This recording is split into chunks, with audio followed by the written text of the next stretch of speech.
안녕하세요. IM투자증권의 김동섭 이사입니다. 벌써 한 주가 다 끝나는 금요일이 됐네요. 이번 주 금요일은 어떻게 될지 좀 봐야 되겠지만 어저께 옵션 만기를 맞이해서 일단 시장은 잘 지나갔죠. 중요한 게 여러 가지가 있는데 첫 번째는 외국인들이 매수를 강하게 진행을 시작해줬다라는 부분이죠. 이 부분은 제가 외국인들이 들어올 거를 미리 예측해 드렸었는데 정확하게 들어옵니다. 근데 한 2, 3일 정도 더 후에 들어올 줄 알았는데 좀 빠르게 들어오는 것이 특징이다. 그 얘기는 외국인들의 매수세가 좀 더 강해질 수 있다라는 것을 나타내주는 시그널이 아닌가 이렇게 판단이 쓰고 있고요. 어저께 금통위에서 금리 인하 안 했죠. 정부에서 굉장히 당황스러운 그런 상황이고 대신에 총액 한도를 증액해주는 그런 상황이었죠. 한 3조 정도 증액해서 현재 9조에서 12조로 늘려주는 모습이었고 또 대출금리도 1.25%에서 0.5와 1.25 사이로 좀 낮추는 그런 상황이었죠. 정부에서 원했던 내용들이 하나가 그래도 해결이 된 겁니다.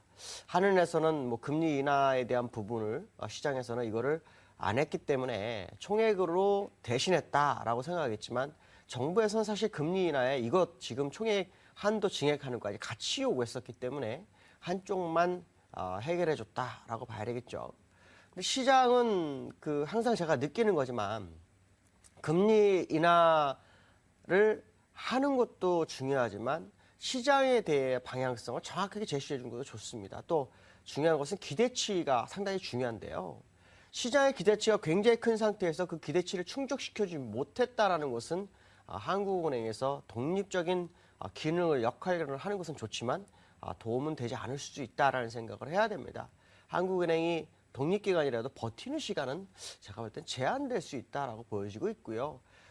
경기가 계속해서 조금씩 살아나는 기미가 보인다고 했는데 제가 볼 때는 도대체 뭘 보고 경기가 살아나는지에 대해서 알 수가 없습니다. 왜냐하면 어저께 건설주들이 초토화가 됐죠. 건설주들은 금리 인하에 민감합니다. 근데 건설주들이 1분기 손실이 굉장하죠. GS건설 같은 경우는 5천억이 넘는다고 합니다. 3개월 동안 그 정도 났다면 이거는 금리가 인하가 꼭 필요한 상황이고 시장에서는 경기가 살아난다라는 도대체 어떤 모습을 보고 얘기하는지를 좀 확인해 볼 필요성은 있다라는 생각을 해봐야 될 것 같고요. 오늘 끝난 미국장, 유럽장 모습 보면 일단 플러스권에서 마무리했죠. 근데 미국장 같은 경우에는 이제 신고가를 치는 모습이었습니다. 지표 중에서 나쁜 것도 있고 좋은 것도 있는데 시장이 상승장이다 보니까 좋은 거에만 민감한 상황이 나오고 있죠. 그제 신규 실업 청구 건수 지난주에 38만 건이 넘었었는데 3만 8천 건 줄어들면서 고용의 개선 가능성에 대한 부분이 또 열렸죠. 그래서 미국장은 또 상승하는 모습이었습니다.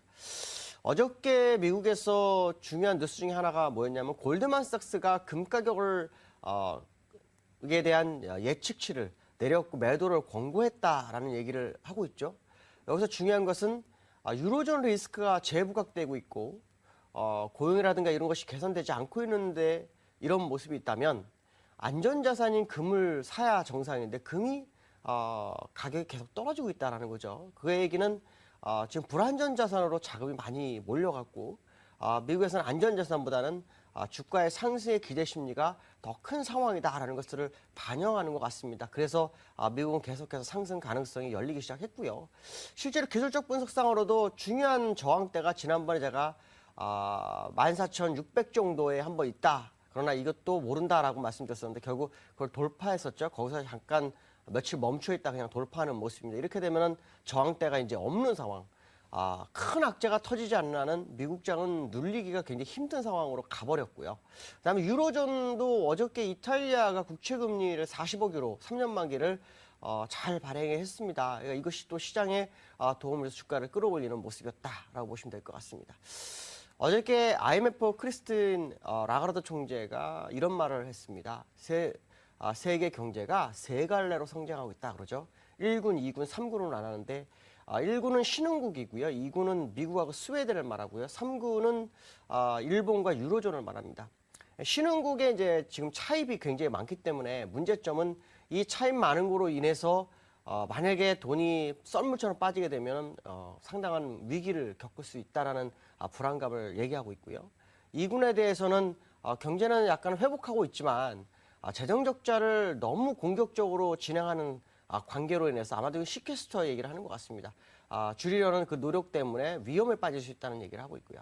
3군에 있는 이제 일본이나 이런 나라들은 지금 그 돈을 너무 많이 풀고 있는 부분에 대해서 좀 얘기를 하고 있는데요. 그 와중에 엔저에 대한 얘기가 좀 많이 나오고 있습니다. 그러니까 엔저 효과로 일본이 살아날 수 있느냐라고 본다 그러면 그렇지 않을 확률이 굉장히 높다라고 보고 있죠. 왜냐하면 엔저를 통해서 수출을 해야 되는데 수출 산업에서는 성장할 수가 없다라는 거죠. 2분기에 2월에도 일본의 수출은 상당히 줄어드는 그런 상황이었다라는 부분입니다. 그 이유는 지난번에 엔고 때문에 일본의 산업이 전부 중국이라든가 저임금 나라로 많이 옮겨왔기 때문에 수출은 늘어날 수가 없다는 거죠. 그렇다면 결국 수입이 늘어난다라고 봐야 되는데 수입은 또 에너지 가격 때문에 문제가 발생할 수 있습니다. 왜냐하면 원자력이 상당히 지금 쓸 수가 없는 상황이기 때문에 화력을 좀 많이 써야 되거든요. 그렇다면 실제로 일본이 엔저를 통해서 성장을 유지한다. 이것은 도대체 오판일 것이다라는 얘기도 지금 시장에 나오고 있기 때문에 시장의 방향을 계속 봐야 될 것 같습니다. 실제로 환율을 제가 얼마 전에 보여드렸었는데요. 환율의 모습을 보면은 지금 그 엔달러 모습이 지금 제가 이 선을 그어놓은 자리에서 계속 그 3일째 횡보하고 있는 모습이거든요. 그러니까 여기서 만약에 밀려버리게 되면은 엔달러가 밀리면서 엔저 효과가 없어질 수 있는 상황이 되고 그것이 이제 시장에서 우려하는 상황이 나올 수도 있는 아주 중요한 구간입니다. 결국 엔화 이 가격을 돌파하는지 못하는지가 이제 시장의 관건인데 아직까지는 돌파하지 못하고 있는 모습이다라는 부분을 확인해야 될 것 같습니다. 자, 기술적 분석을 한번 해보도록 하죠. 미국 차트 보시면 월봉 차트 보면 완전히 돌파하고 있는 모습이죠. 물론 월봉이 완성되지는 않았지만 너무 쉽게 돌파하고 있는 모습. 이것은 추가적 상승을 열어두고 봐야 될 것 같고 이 연장선으로 가서 고점이 형성될 것이다. 그러면 제가 지난번에 제시했던 15,400까지 좀 아쉬운 것은 미국이 15,400 갈 때 우리나라가 2,540을 가야 되는데 우리나라만 의외의 상황에 걸쳐 있어서 너무 좀 아쉽다라고 말씀드릴 수 있고요. 자, 그다음에 영국 차트입니다. 영국 차트는 완전히 올라갈 수 있는 기회를 맞았죠. 21선까지 올라온 상황인데 조금 더 올라가야만 추세가 변한다라는 것을 확인해 볼 수 있고요. 자, 그다음에 이제 일본 차트 한번 봐보죠. 이게 월봉인데요. 제가 예전에 요 정도 왔을 때 13,000까지는 쉽게 갈 거다라는데 정말 너무 빨리 올라와 버리는 그런 상황이었는데 일본의 모습을 보시면 완전히 뭐 이거는 장난 아닌 거죠. 예, 이렇게 되면은 문제가 심각합니다. 그러니까 일본은 갭상승에 굉장히 민감한데요. 갭상승이 세봤던 12개가 있더라고요. 그럼 한번 무너지기 시작하면 끝없이 무너질 수 있다는 거죠. 결국 엔저 효과가 수출에서 나타나는지 또 그것이 디플레이션을 벗어나는지 이게 시장에 굉장히 중요한 관건이 아닐까 이렇게 판단하고 있습니다. 자, 국내장의 모습입니다. 국내장 모습 보면 오늘 1956포인트 이게 돌파 여부가 굉장히 중요한데요. 우리나라 어저께 박근혜 대통령이 그 대화의 창에 대한 부분을 얘기를 했습니다. 그러니까 북한과 대화를 열어놓을 수 있다라는 얘기를 했고 캐리 국무장관이 방한을 한 다음에 주말에는 중국 가거든요. 여기서 북한과의 문제를 어느 정도 해결 가능성이 열린다면 금리를 인하하지 않았지만 시장에는 다시 한번 상승 모멘텀이 형성될 수 있는 부분이 있고 수급적으로도 외국인들의 모습이 상당히 중요하다라고 말씀드릴 수 있습니다. 자, 오늘 금요일입니다. 잘 마무리하시고 즐거운 하루 되시기 바라겠습니다. 여기까지 하겠습니다. 감사합니다.